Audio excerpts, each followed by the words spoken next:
Bonsoir à tous, bonsoir à toutes. Bienvenue dans cette nouvelle édition Au cœur des femmes. Je vous accueille ce soir en compagnie d'Elisabeth Falcon qui va nous parler de tout son parcours. Bonsoir. Bonsoir Karine et bonsoir à toutes, bonsoir à tous et merci de m'avoir invitée dans cette émission. Avec plaisir. Avec grand plaisir et d'ailleurs je pense que c'est plutôt à nous de te remercier parce que quand on va découvrir ton parcours et quelle femme d'action tu es, je suis persuadée qu'il y en a beaucoup qui vont te contacter. Alors Elisabeth, tu nous accueilles, tu habites à Nice. Tout à fait. Et qu'est-ce J'habite que à peu tu près fais aujourd'hui? Alors aujourd'hui, je dirige un centre de formation, je suis coach, consultante, facilitatrice en intelligence collective, je suis auteure aussi. Waouh, tout Je donne ça, des tout ça. Alors effectivement, on parle beaucoup de coach. Le mot cours. coach revient. Alors dis-moi exactement, qu'est-ce que tu proposes? Alors, j'ai choisi une approche, que ce soit en coaching, en consulting, en facilitation, qui s'appelle l'approche générative, dans le sens où elle permet de trouver des solutions, de faire émerger des solutions euh, pour résoudre des problématiques à un niveau différent de celles où elles ont émergé. On sort de cette période de confinement, par exemple, il est clair que on ne va pas pouvoir continuer à agir dans le monde ou faire comme avant. On se trouve face à une situation que nous n'avions jamais rencontrée au préalable, et toutes nos façons de penser, nos façons de faire, de réagir, d'interagir, enfin peut-être pas tout, il y a des choses à garder quand même, mais l'idée c'est de trouver autre chose pour créer un monde différent, pour améliorer peut-être un petit peu la situation. Je disais, Einstein disait qu'on ne peut pas résoudre une problématique au niveau de conscience notamment, où elle a émergé. Ben, c'est exactement ça, l'intention de l'approche générative. Voilà. D'accord. Quel est le public que tu cibles? Alors, c'est vrai que essentiellement, j'interviens dans les organisations, puisque dans une première vie, j'étais contrôleur de gestion et c'est un petit peu mon héritage culturel, l'entreprise, publique, privée. Mhm. Voilà. J'ai aussi accompagné des étudiants. J'interviens essentiellement sur des problématiques professionnelles, dans un champ professionnel, mais sachant que de toute façon, il n'y a pas de frontière au niveau d'un individu entre sa façon d'agir au niveau professionnel et sa façon d'agir au niveau personnel. On Oui. est vraiment sur une approche holistique pour accompagner les systèmes et les Holistique, individus. je t'arrête. Coupé. Global, on va dire. Très bien. Voilà, global, dans tous les aspects de nos vies, c'est-à-dire comment je dors, comment je médite, comment je me nourris. On est un système et il est clair que plus notre système sera opérationnel, plus on sera opérationnel dans nos entreprises, dans nos métiers, dans nos équipes, dans nos familles. Voilà. Donc l'idée, même en milieu professionnel, c'est que se focaliser sur un objectif, si on a mal dormi, si on mange n'importe quoi, si on ne fait pas d'exercice physique, par exemple, on ne sera pas au meilleur de sa forme. Donc l'idée, c'est d'accompagner tous les individus et les équipes vers la meilleure version d'eux-mêmes. Voilà. Très bien. Tu as été formée par qui? Alors, j'ai été formée essentiellement par plusieurs personnes qui m'ont largement inspirée pour en arriver ces dernières années à être formée par Robert Dills, donc, que vous connaissez peut-être de nom, qui est un des principaux développeurs de la PNL, mais surtout aujourd'hui du modèle SFM, Success Factor Modeling. C'est quelle est la différence qui fait la différence pour un individu, une équipe, une organisation qui réussissent, et surtout dans cette approche de générativité. Et là-dedans, il intervient aussi avec Steven Gilligan, et je suis un petit peu dans ce, beaucoup même, je suis dans la leadership team de Robert Dills et dans le parcours coaching génératif avec Steve Gilligan et Robert Dills. Voilà. D'accord. Comment tu es arrivée dans ce choix de vie, de parcours? Ben, ça, c'est une grande question.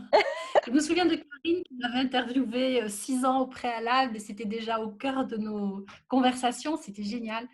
Quand je regarde un petit peu mon passé, je crois que j'ai toujours suivi mon cœur, ma passion, ce qui me passionnait. J'ai toujours eu beaucoup de joie Et quand je ne ressentais plus cette joie ou quand il y avait quelque chose qui grinçait un petit peu, en gros, c'était le moment de rajouter une branche ou de changer peut-être d'environnement professionnel, même Tu faisais personnel à quoi certains avant? moments. Pardon? Tu faisais quoi avant? Alors, j'étais effectivement contrôleur de gestion pendant 13 ans dans une D'accord. organisation privée. Et à ce moment-là où j'ai eu 2 enfants, bah, je me suis dit que je m'étais trompée, que j'étais faite pour être, enseignante. En fait, c'était pas l'enseignement, en creusant un petit peu, en affinant, en me faisant coacher, c'était de la formation pour adultes. Et puis à partir de là, eh bien, j'ai créé ma structure, d'accompagnement au changement. Ça, c'était en 2000. Et puis petit à petit, de formation, j'ai rajouté la branche coaching, j'ai rajouté la branche, facilitation, j'ai écrit, Excuse-moi. D'accord, très bien. appelée par, l'étranger, on va dire. Appelé par étranger. Donc, aujourd'hui, tu me dis que tu as été contrôleur de gestion pendant quelques années. Tu as eu le 13 ans. déclic, tu t'es découvert un petit peu Mmh. avec cette envie de transmettre. euh, et donc, tu as décidé de te former. Tu as Oui. rencontré du coup quand même Robert Dills, qui n'est pas n'importe qui. Mmh. Et tu as Oui. continué dans ce parcours-là. Déjà, ça t'a permis de voyager. Je voulais- Les voyages, ça a démarré avant. D'accord. Je sais pas, c'était quelque chose qui m'appelait et je sais pas, il y a parfois des hasards, hein, des synchronicités dans la vie et quand on sent que ça résonne avec son cœur, finalement, on n'a pas la sensation de travailler, on le fait, même s'il y a beaucoup à faire, même s'il y a des enfants, même s'il y a tout ça. Donc j'ai commencé à aller dans les DOM et à La Réunion où j'ai eu la chance, de te rencontrer. Voilà, pas au début parce que je suis allée dès les années, 2002-2003. Oui et puis après, bah, je suis devenue enseignante PNL, donc programmation neurolinguistique, hein. Pour moi, c'est l'approche la plus humaniste de développement personnel qui soit et aujourd'hui, je suis enseignante PNL. Et puis effectivement, Robert Dills, ça fait en 2012, quelque chose comme ça. Voilà. Oui, et puis là, effectivement, la dimension internationale s'est un petit peu accélérée aussi. Et les enfants grandissant, bah, il y a des champs qui se réouvrent. Ah, oui, de nouvelles perspectives, effectivement. Qu'est-ce que tu as réalisé déjà comme événement? Alors effectivement, dans le parcours, facilitateur en intelligence collective, nous avons co-créé à 14 personnes une association qui s'appelle Vision 2021 et qui Mhm. vise à essaimer, l'intelligence collective à tous les niveaux de la société, donc secteur public, privé, associatif, éducation pour les enfants, scolaire et cetera. Et effectivement, j'ai copiloté 6 congrès, dans cette association.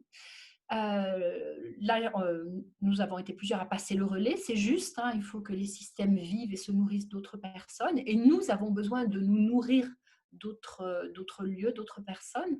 Donc là, nous venons de co-organiser à plusieurs un congrès, un événement virtuel qui devait J'ai se vu passer ça. dans le sud de France, mais avec le confinement, voilà. Donc, au lieu de tout annuler, nous avons transformé ça en digital. Nous en sortons, donc 4 jours de congrès de l'International Association for Generative Change, donc le changement génératif.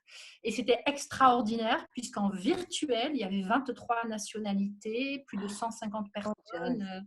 Waouh, c'était incroyable. Tu en reviens C'était boosté là. ah oui, ah oui, oui. Mais dans ces cas-là, on le sait, hein, il y a une telle énergie, on ne dort pas, puis il y a beaucoup de sujets qui ont émergé. L'idée, c'est vraiment comment co-créer ensemble ce monde auquel nous avons envie d'appartenir. Mhm. Toujours pareil, dans différents milieux, avec différentes vocations, que ce soit dans le milieu du business, mais de la santé, de l'éducation, des relations familiales, comment s'aider soi-même pour aider les autres. Hein, contrairement à ce qu'on peut penser, on pense d'abord à soi, on se développe, on prend soin de soi, on se renforce, on accepte sa puissance, entre guillemets. Je dis entre guillemets, c'est simplement la force d'être soi-même. Et à partir de là, on est en capacité d'accompagner nos collectifs. On change d'abord de l'intérieur pour accompagner l'extérieur. C'est toujours cette balance-là. Hein. De la meilleure version de soi, on peut rayonner et accompagner des collectifs et ça ne s'arrête jamais. L'idée, c'est un petit peu ça. Là, je parle beaucoup, je crois, hein. Pas du tout, c'est passionnant. Je me demandais en fait, à quel moment j'allais parler, de notre épisode ensemble, mais bon, pas tout de suite, hein, je garderai ça pour la fin. Je voulais savoir quels sont les outils, aujourd'hui qui te permettent de dire que ça marche?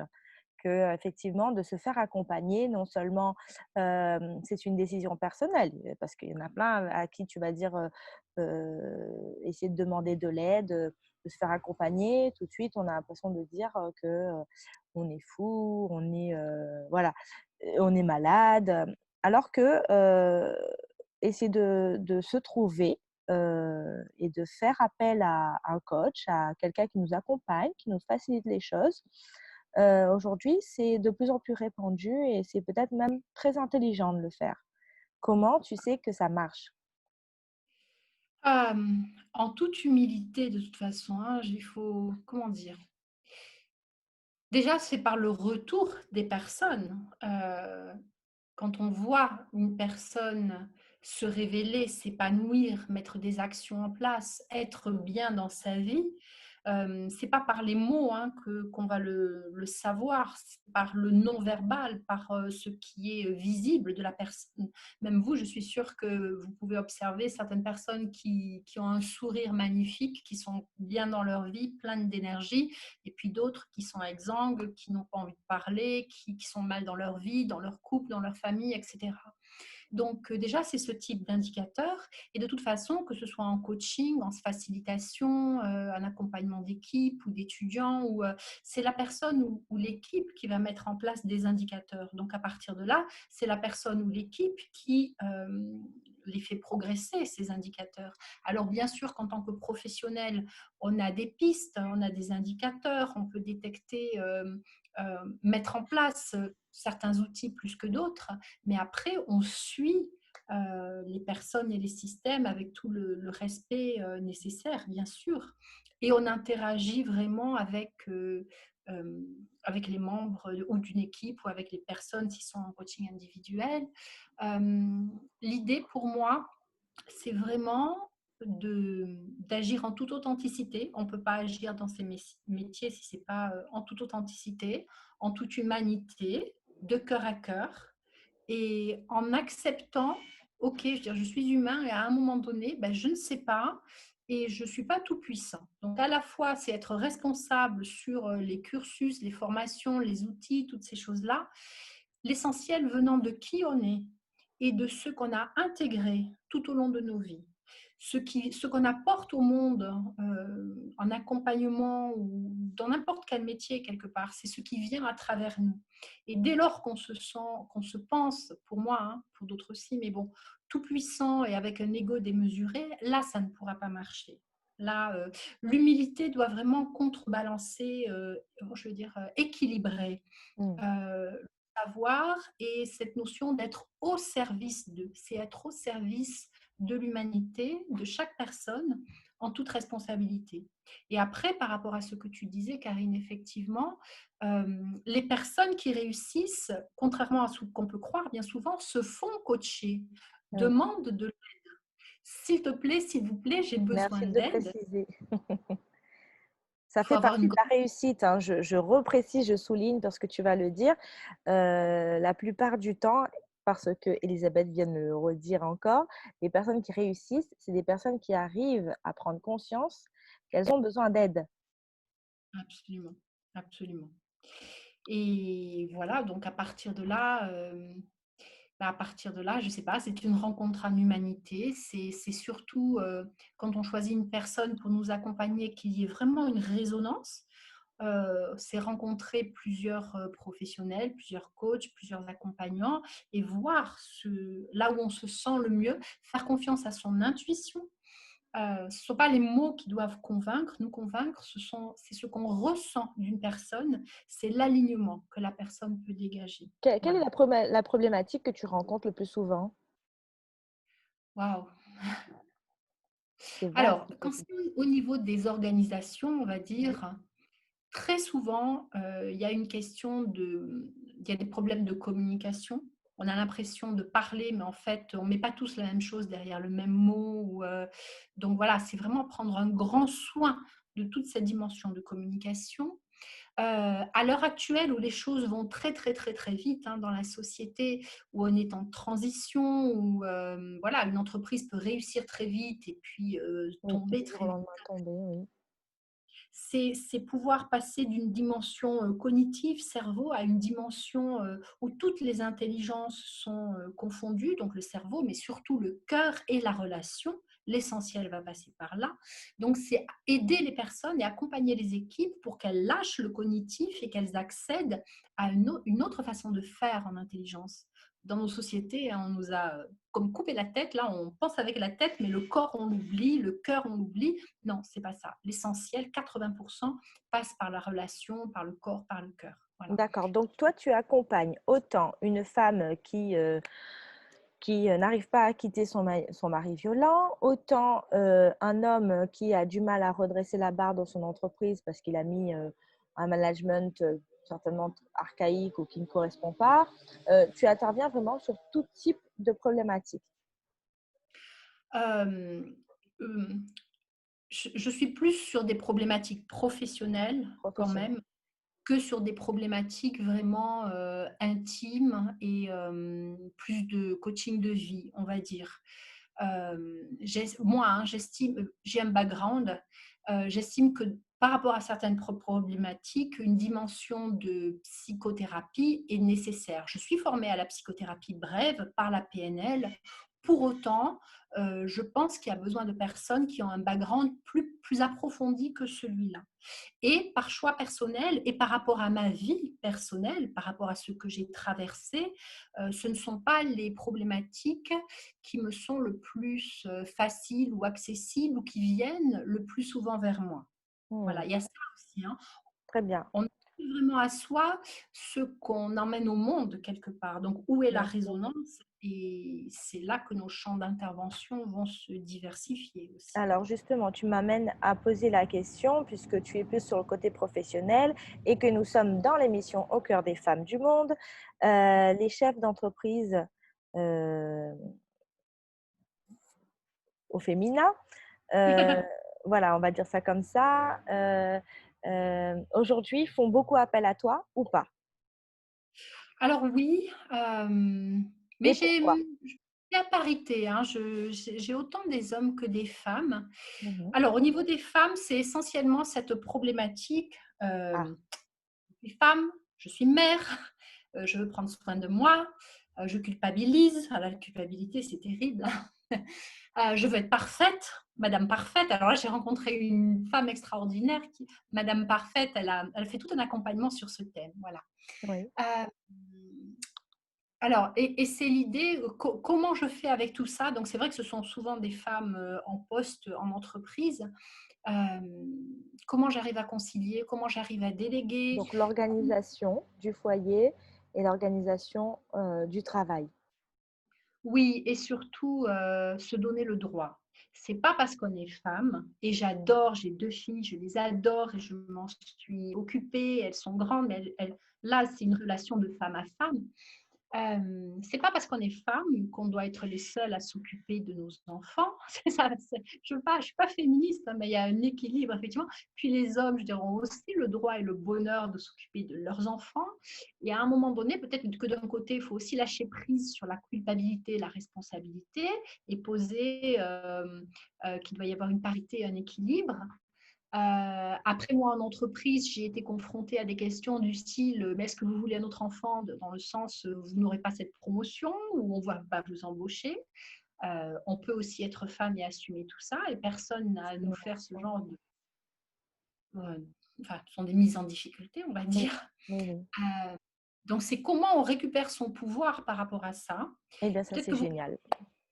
Hein. Ah, Oui, eh ben, c'est génial parce qu'effectivement, on côtoie, nous, pas mal de femmes qui donc, gèrent des entreprises ou qui sont à la tête d'organisations et autres. Et c'est vrai que je pense que c'est super important d'être accompagné, de se remettre en position d'objectivité pour remettre les choses à plat, euh, prendre son souffle et repartir. Et je pense que là, en cela, elles auraient peut-être besoin de tes services. ah bah. Volontiers. Ah Merci oui. Karine. Et c'est effectivement que notre premier confinement, hein, on sort d'une période de confinement, mais bon, moi, ce que j'ai réalisé effectivement, après des années, j'ai mis du temps, mais bon, c'est que notre premier confinement, il est vraiment interne, il est intérieur. Les barrières, les croyances limitantes, je me, comment dire, le mot m'échappe, j'applique ce modèle parce que c'est le modèle d'éducation ou Formaté.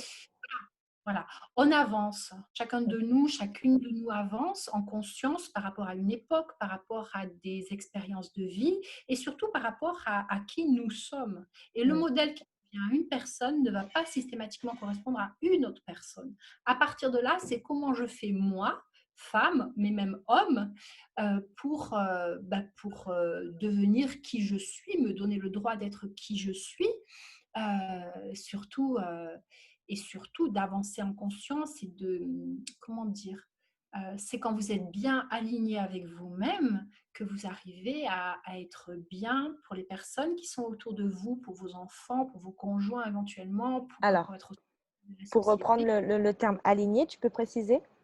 Oui, aligné, effectivement, merci Karine. C'est vraiment entre là, ce que je veux faire dans ma vie, l'objectif que je veux atteindre, les valeurs qui me portent, la personne que je suis, qu'est-ce que je fais et dans quel environnement. On parlait de Robert Dills, donc c'est vraiment des niveaux logiques, hein, de Robert Dills. C'est entre ma vision et l'environnement dans lequel je suis par rapport à des comportements, des compétences que j'acquiers, des valeurs qui me portent, est-ce que vraiment je me respecte? Est-ce que je suis intègre? Est-ce que je suis honnête vis-à-vis de moi-même ou pas? Hmm. euh, Qu'est-ce que je pourrais donner comme exemple?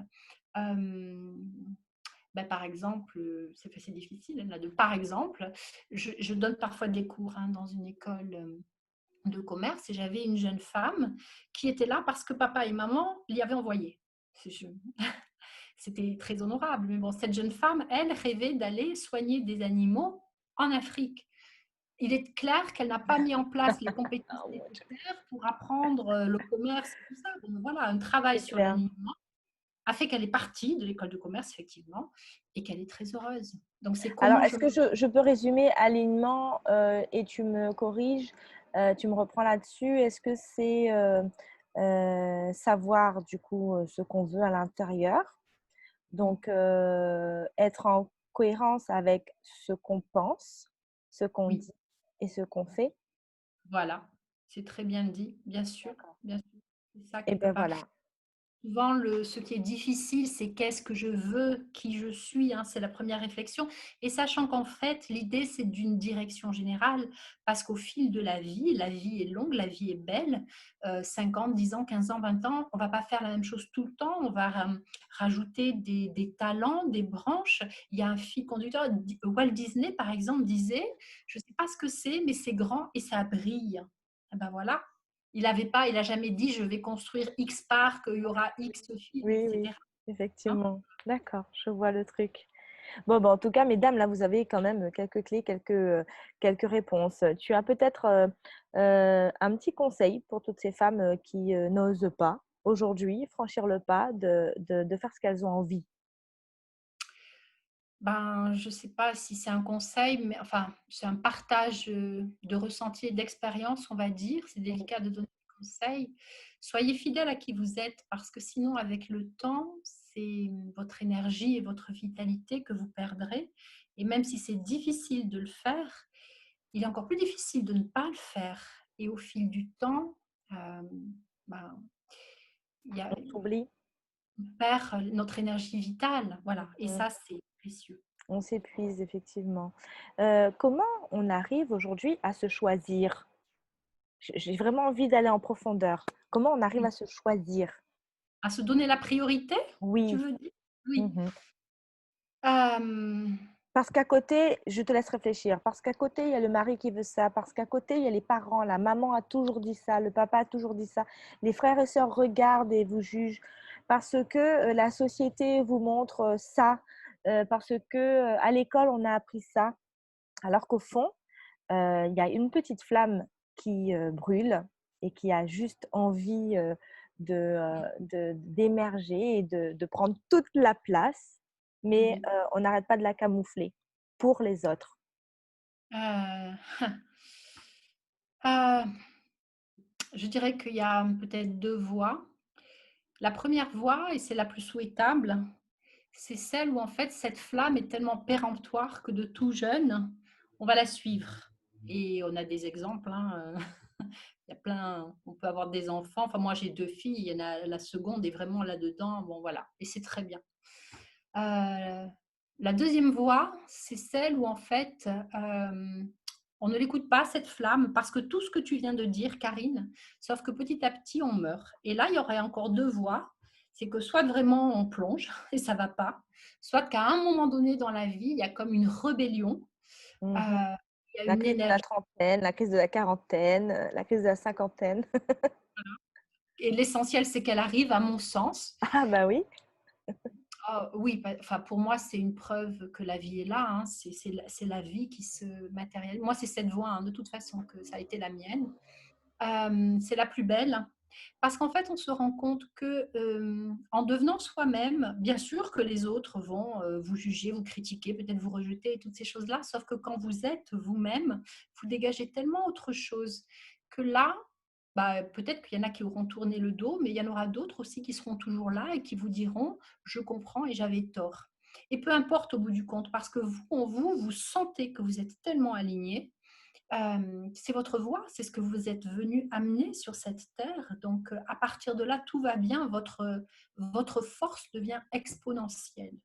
Et c'est pas une voie facile, c'est Mmh. une voie qui demande et qui donne beaucoup d'énergie.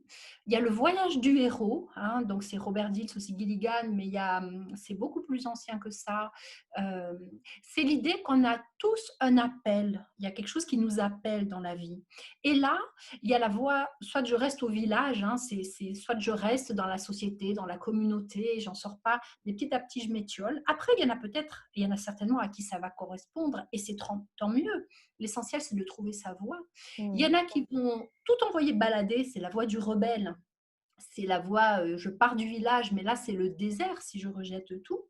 Et puis, il y a la voie du héros, celui qui suit son appel, qui va partir du village. Donc, effectivement, il faut avoir de la force pendant un certain temps. Ça sera un chemin peut-être solitaire. Sauf qu'après, vous allez rencontrer des personnes qui correspondent à votre appel. Vous vous réalisez. Et à un moment donné, vous revenez au village pour guérir la blessure. Et là, on vous reconnaît quelque part dans qui vous êtes vraiment. Et pour ceux qui ont vu Le Seigneur des Anneaux, hein, le moment où la confrérie se crée, pardon, pour aller ramener cet anneau là où il doit être détruit, c'est vraiment cet appel. Enfin, alors voilà, pour ceux qui l'ont vu, ceux qui ne l'ont pas vu, regardez-le. À un moment donné, Frodon dit: «Je ne sais pas comment je vais faire, mais je vais le faire». Et c'est exactement ça l'appel. Quand on ressent quelque chose en soi, cette flamme, mais suivez-la, cette flamme, Oui, même à 20 ans, à 30 ans, parce que ça vous fait gagner un temps fou. bien sûr, Et c'est ça, bien sûr. C'est magnifique, je vois tes paroles et le temps passe et je me dis: «Mon Dieu, il faut absolument qu'on fasse une 2e vidéo sur un autre sujet parce que ah c'est mais tellement, avec plaisir. tellement, passionnant tout ce que tu dis et ce que je vais faire, c'est que, on programmera très certainement, un 2e, rendez-vous. L'idée là de cette interview, c'était vraiment de mieux te connaître, Mmh, de faire en sorte que tu délivres quelques clés, parce que moi, mon public est bien entendu, les femmes, les femmes, qui s'épanouissent. Comment faire pour qu'elles, mmh. s'épanouissent aujourd'hui dans cette société, dans leur rôle, leurs différentes casquettes et là, tu nous as déjà délivré beaucoup de petits secrets.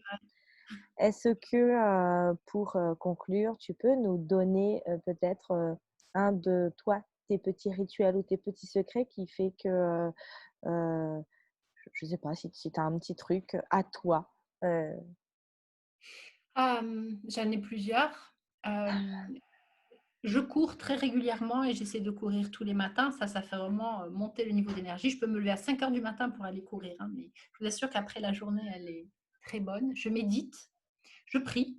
Je veux dire, je suis très, spirituelle, on va dire. Enfin, je crois à cette connexion. Je remercie infiniment la vie et les difficultés, parce que des difficultés, j'en ai eu, comme beaucoup et ça nous fait grandir. Et ouais, je crois que je suis beaucoup dans la gratitude et dans l'amour. Je veux dire l'amour, tu vois? Ouais. Ça, j'ai La j'ai toujours spiritualité. voilà, avec un grand D'accord, A et d'accord. ayons le courage d'être nous-mêmes et tout ira bien. Dis-moi, où est-ce qu'on peut te retrouver, Elisabeth? Site internet, ce genre de choses, Ouais, c'est si on ça? veut te contacter, oui, Bien effectivement. sûr, avec plaisir et oui, avec plaisir. Alors il y a on le mettra par écrit, je pense, peut-être Bien aussi. entendu, je le remettrai par écrit. Donc, il y a un site qui s'appelle intelligence collective-coaching-PNL. Il y a un site qui s'appelle Vers la meilleure version de soi, où j'accompagne aussi des personnes et des collectifs. Mmh. Essentiellement, c'est comme ça. Et puis sur le site, il y a numéro de téléphone, il y a adresse Bah, email parfait. avec Super. Je te remercie infiniment pour, ces quelques minutes passées avec moi. Tu nous parles peut-être, juste pour terminer, du prochain événement? waouh, il y a un livre qui va sortir Ah, sur le consulting génératif. Il y en a un autre, mais ça, j'en garde la surprise, qui est surprise. sur. Je t'en ferai la primeur aussi, peut-être vers la fin de l'année, Oui. qui a un lien avec le voyage du héros de toute façon. Euh, voilà, enfin, l'année C'est prochaine, il y déjà aura. beaucoup, c'est déjà Ouais, énorme. Tu viens d'un grand séminaire de 3 jours, je crois que c'était du 21 au 24. quasiment. Voilà et donc là, il y a un livre qui va sortir. Écoute, je propose à toutes les personnes qui nous regardent, ce soir, et bien de prendre contact avec toi si jamais ils veulent, avoir toutes les clés du petit bout que tu nous as donné. Voilà. Je te Et remercie merci à encore. À très bientôt, Elisabeth.